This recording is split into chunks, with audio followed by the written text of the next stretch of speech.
Hello friends பார்த்தீங்கன்னா, இன்னைக்கு முத்து என்ன பண்றாங்கன்னு பார்த்தீங்கன்னா, ஸ்டேஷன்ல வந்து போலீஸ் வந்து நீங்க தான் அடிச்சு எல்லாத்தையும் போட்டுட்டீங்க அப்படின்னு சொல்லிட்டு கூப்பிட்டு போறாங்க முத்துவ.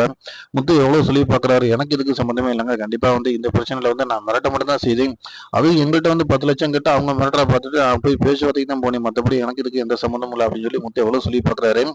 வீட்ல அண்ணாமலை எல்லாரும் இருந்து வந்து முத்துக்கு ஆதரவா பேசினாலும் விஜயா வந்து சப்போர்ட்டே பண்ணல. அது மட்டும் இல்ல மனோஜ் அதே மாதிரி தான். அந்த நேரம் வந்து ரோஹிணியை முழுசா தெரிஞ்சுக்கிறாங்க. நாம ரெடி பண்ணி சொன்ன அதே சிட்டி தான் இந்த வேலையை பார்த்துருக்காப்புல. இப்போ முத்து மாட்டிக்கிட்டாப்புல அப்படின்னு சொல்லிட்டு அவங்களும் சைலண்டா இருக்காங்க. ஒரு இடத்துல வந்து ஸ்டேஷன்ல இருந்து போலீஸ் என்ன பண்றாங்கன்னா, நேரா முத்து வந்து ஸ்டேஷன்ல கொண்டு போய் வச்சுறாங்க. அந்த இடத்துல பாத்தீங்கன்னா அருண் வந்து அந்த இடத்துக்கு வந்து ஒரு யதார்த்தமா ஒரு வேலையை வரும்போது பாக்குறாரு. பார்த்துட்டு என்னடா இவன் வந்து இங்க மாட்டி இருக்கா, 20 ஏதாச்சும் ஒரு பிளான் பண்ணணும் அப்படின்னு சொல்லிட்டு ஸ்டேஷன் முன்னாடியே வந்து இன்ஸ்பெக்டர் என்ன சொல்றாருன்னு பாத்தீங்கன்னா, சார் வந்து இவர் சாதாரண டிரைவர் தான், இவர் வந்து பெரிய ரவுடி எதுவும் கிடையாது அப்படின்ற மாதிரி முத்து வந்து இன்சல்ட்டா பேசுற மாதிரி பேசி கோவத்தை உண்டு பண்றாரு. அதை பார்த்துட்டு முத்து, நீங்க அப்படிலாம் என்ன வந்து பேசாதீங்க, நான் டிரைவர் தான், அவ்வளோ அதுக்காண்டி சாதாரண டிரைவர்னு சொல்லாதீங்க, செய்யற தொழில் யாரா இருந்தாலும் அவங்களுக்கு அந்த இமேஜ் இருக்கும், அதை விட்டு போட்டு நீங்க இப்படி பேசிருக்கீங்க, இப்போ நீங்க சாதாரண போலீஸ் அப்படின்ற மாதிரி பேசும்போது 2 பேத்துக்குமே ஒரு இடத்துல வாக்குவாதம் வர மாதிரி இருக்கு. இருந்தாலும் வந்து அந்த இடத்துல அருண் வந்து எதுவும் பட்டும் போடாம நல்ல ஒரு மாதிரி காமிச்சிட்டு என்ன பண்ணிடுறாங்கன்னா, சார் இதை வந்து காம்ப்ரமைஸ் பண்ணி விடுங்க அப்படின்ற மாதிரி சொல்லிடுறாப்புல.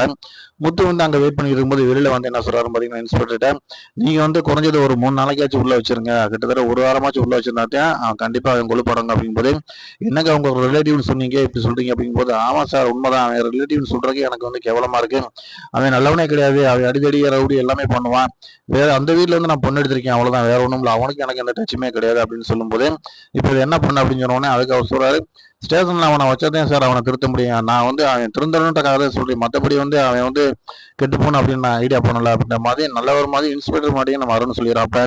அதை கேட்டு இன்ஸ்பெக்டர் என்ன பண்ணாருன்னா, நீ உள்ள இருப்பா அப்படின்ற மாதிரி செயினுக்குள்ள வந்து வச்சிருக்காங்க நம்ம முத்துவை. ஆனா வந்து அடிச்சது யாரு அப்படிங்கிறது வந்து வீட்டாளுங்க எல்லாருமே அடிபட்டவங்க கம்ப்ளைண்ட் முத்து மேல கொடுத்திருந்தாலும் அந்த இடத்துல வந்து நம்ம நவீன் என்ன பண்ணியிருக்காருன்னு பாத்தீங்கன்னா, அடிச்சது வந்து சிட்டி தான் அப்படிங்கிறது அவருக்கு தெரிய வருது. ஏன்னா அவன் அடிச்சுட்டு போகும்போது கால் பண்றாங்க, அதுல வந்து சிட்டி நான் நல்லபடியா அவனை அடிச்சு அந்த குடும்பத்தை எல்லாத்தையும் அடிச்சு மாட்டேன் உடச்சிட்டேன் அப்படின்னு சொல்றாங்க.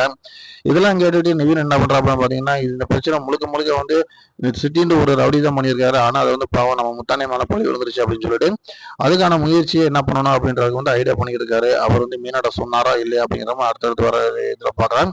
ஃப்ரெண்ட்ஸ், நம்ம சேனலை வந்து தொடர்ந்து பாருங்க, லைக் பண்ணுங்க, ஷேர் பண்ணுங்க. கண்டிப்பா முத்துவை பொறுத்த வரைக்கும் இந்த இடத்துல ஒரு விஷயத்தை நம்ம சொல்லி ஆகணும்.